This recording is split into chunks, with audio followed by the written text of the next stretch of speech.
సిటీలో చైన్ స్నాచర్లు మళ్లీ రెచ్చిపోతున్నారు. Hyderabad Nagole police station పరిధిలో ఫతుల్లాగూడలో చైన్ స్నాచింగ్ కలకలం రేపింది. ఇంటి ముందు నిల్చొని ఉన్న మహిళ మెడలోంచి 2 తులాల పుస్తల తాడు లాక్కెళ్లారు.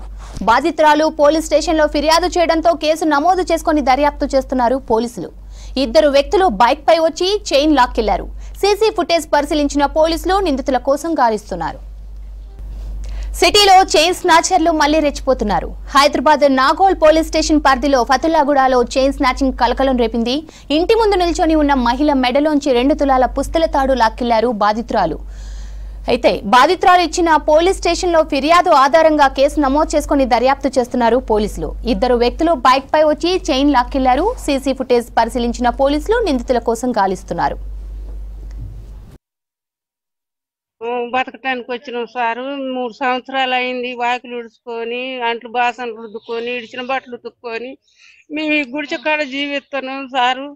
కట్టపడి సంపాదించుకున్న మా ముసలి దాని కాడ ఏం లేదని నా పెరుమిటి సంపాదించుకొని దగ్గర పెట్టుకుని దావతకు పోతుంటే పెట్టుకుని పోయాను సారు. నేను ఇక్కడికి రాగానే వెనకళ్ళు వచ్చి ముందుకొని ఉరికిండు సారు. దయచేసి మీరు ఎట్లన్నా చేయరు సారు. నిన్న 3ంటికి సారు బైక్ మీద వచ్చిర్రు సారు. బైక్ మీద వచ్చిండు. ఒకడు బైక్ మీద ఉన్నాడు, ఒకడేమో అది హెల్మెట్ పెట్టుకొని బైక్ దిగలేదు. దిక్కోకుండా వాడు కూర్చొని ఉన్నాడు. వాళ్ళు అది నన్ను దొలిగేసి బాసుంట పోయి మళ్ళీ వెనక్కి వచ్చి గుంజుకొని పోయిండు సారు. 3 తులాలన్నర తాడు, 2 పుత్తులు తాడు, కాదొక్క తులం 3 తులాలు తాడు, 2 పుత్తులు అంటే అవి ఏరే తీసుకున్నా కాబట్టి 3 కలిపి 3 తులాలన్నర.